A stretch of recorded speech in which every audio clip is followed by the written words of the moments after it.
to the Muscle Car Modeler. My name is Ral, and today I'm going to feature another one of my builds. This one's a really recent build. Completed it pretty much last year. It's one of my Grail kits that I've been trying to get and wanted to build, and it's a tough subject to find. Can be kind of costly, but I've been searching for this one for a while, and it was eluding me. But this is a 68 GTO Convertible. This is an annual kit from MPC, and she turned out really beautiful. But some history and some trivia on the 68 GTO as the redesigned car. You know, all new Coke body, which I really like the shape of this body. Just a stunner with the Endura front bumper, and I really like the hideaway headlights, which were an option. Not all of them came with it, but I just really like the look of this car. And then the 68, I really like the taillights too, so that's just something I've really drawn to. I really like the colors. A lot of the colors are available in 69, but in 68, really like the taillights and the overall body. Some interesting things on this car, some unusual options.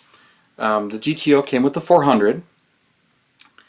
And it came with another engine, the Ram Air they called it, and that was a 350 horsepower engine. And then mid-year, where Pontiac gets a little confusing and it's really fun to research this stuff, they came out with the Ram Air 2. Now the first one, they didn't call it the Ram Air 1, it was just a Ram Air, and it was a 350 horsepower motor. Came available with an automatic or a manual.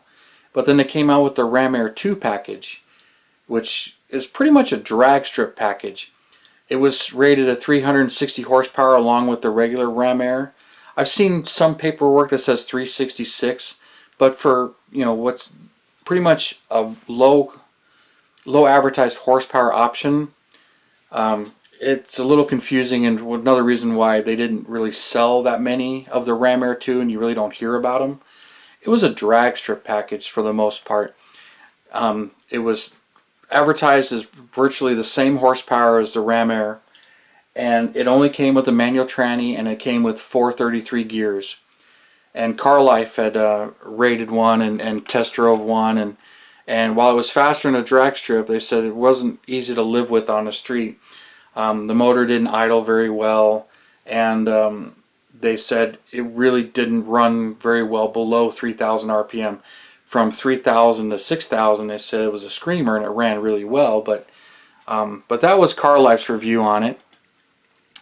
But some of the features, it had the 041 camshaft, which I read was the first computer-designed camshaft for Pontiac. It's also shared with the Ram Air 4 that you hear more about. And the Ram Air 2 also had the round port exhaust heads instead of the D port. So that was the first year was 68 and the Ram Air 2. The Ram Air 2 did not reappear for 69 or 70. They came out with the Ram Air 3 and the Ram Air 4s. The Ram Air 3 was still a D-port head like the regular Ram Air for this one. And the Ram Air 4 versus the Ram Air 3, really similar heads and exhaust manifolds. What I was reading, the difference between a Ram Air 4 and a Ram Air 3 is the heads, the exhaust ports are round ported also and very similar, but the intake ports are just a little bit taller. And in 68 they used the production 1.55 rockers, but the Ram Air 4s in 69 and 70 used 1.65 rockers to get a little bit more out of the cam and a little bit more power out of that engine. But they're really similar, but the Ram Air 2s were only in 68. So it's kind of a one-year engine. You really don't hear too much about them. I read somewhere that only a couple hundred were actually made. Don't quote me on all of these specs, as I read this stuff and I enjoy reading the options and the intricacies of some of that stuff. But nowhere on the car did it actually say Ram Air or Ram Air 2. So there was no way of actually knowing what was under the hood. So it was kind of fun reading about all of that stuff. But some of the other trivia on the GTOs for 68, this front bumper was pretty much standard on the GTO, the Endura bumper. But if you didn't want it, you can get the Endura bumper delete. So you would get the chrome bumper that the Le Mans had. on the GTO, and few of those were made. I guess some of them do exist, but they've been restored to have this front bumper on it, which is what most people think of when they think of GTO. Another piece of interesting trivia that I liked was the tires. Red line tires were standard on the GTO. If you wanted white line tires, that was a no-cost option. You can switch to the white line tires. But I found it interesting to read that radial tires were available on the 68 GTO. But it was only for a limited time. They came out as an option somewhere during the production year and all the way through 68, but they canceled the radial tire option for 69 and later GTOs, and the radial tire option did not reappear until 74.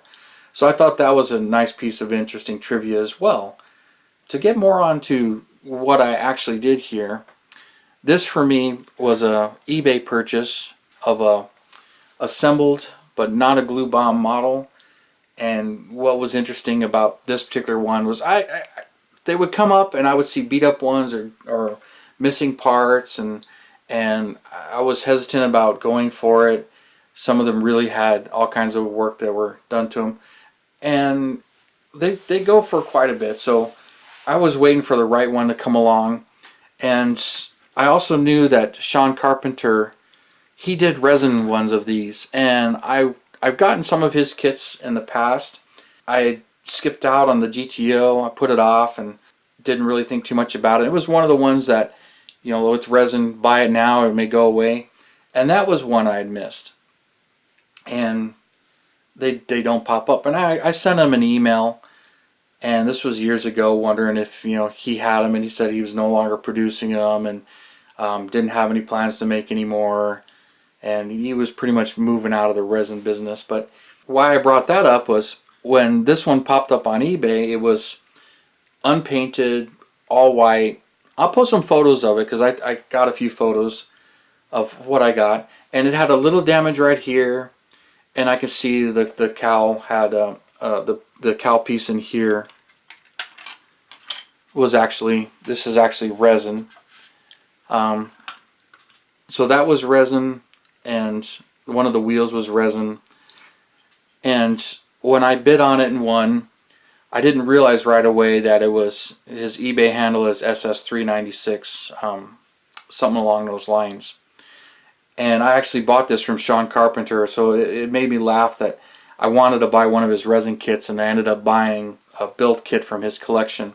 I knew I was going to tear it apart and restore it, but it had one resin wheel, which they all look exactly the same. So I tore it apart. Really was a straightforward redo. I just had to fix, there was a section of this that was melted from tire, and I just had to fix it and fix the wheel opening molding and repair that area. And then I had the chrome redone because the chrome was nice and usable, but I wanted the chrome extra shiny. Plus the one resin wheel had better chrome than the three original wheels. So I had stripped all the chrome and redid it.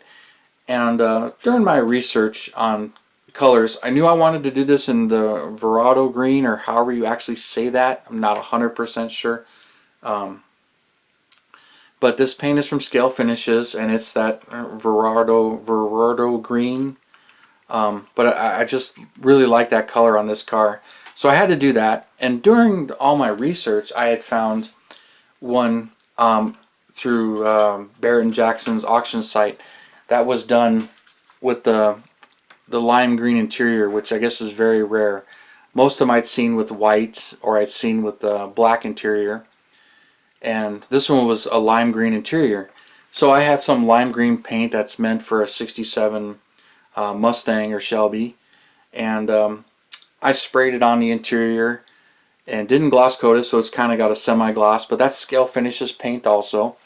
And I two-toned it, and then I sprayed the dash, the top half in the same green but not clear coated, and the bottom half in the lime green, and painted the wood and all the details on the dash. And I'm really happy with the way the interior on this one came out. Very sharp. And so, I mean, this thing just came out beautiful, and it was pretty much an easy build. I added mirrors for my parts box, and then I left the engine pretty much all right from MPC and how they did it. So there's a Pontiac 400 in there, but it's all MPC. I left the screws there. A lot of times I black out the screws, but I didn't do the screws on the back on this one. So I don't really know why, but a lot of times you see the chassis, I usually black out the screws. But these are nice and shiny screws, so I think that's why I left them. But she came out awesome, and the club liked it too. So I won an award in the club theme. But so that's my rebuild and restoration. I don't want to really call it a restoration because it really wasn't a restoration. It was just a redo of a beautiful and very good previously built kit, but it wasn't glue bombed or anything like that. So I mean, it was a pretty straightforward build, and even, you know, the glass and everything was just in great shape. So a little bit of polishing, but nothing really hard work to do on this one. I've got, you know, this one was hard for me to come up with, and finding 68 hardtop and a 69 hardtop MPC kits, I ended up getting those, and I eventually got a 69 convertible, and I think I got that shortly after this one when I was looking for parts and hoping for parts. I ran into a 69, so I do have a 69 to do, kind of back and forth on whether or not I want to make it a Judge or not, but I have MPC 69s as well. So I got a few more to build, but there's a few GTOs in my collection. But I figured I would show you this one this week and see what you guys thought of it. And I'm sure you guys will enjoy it because you've enjoyed the other ones I've done. But so thank you for subscribing, thank you for watching and hitting that bell button. And you guys, you have a wonderful day.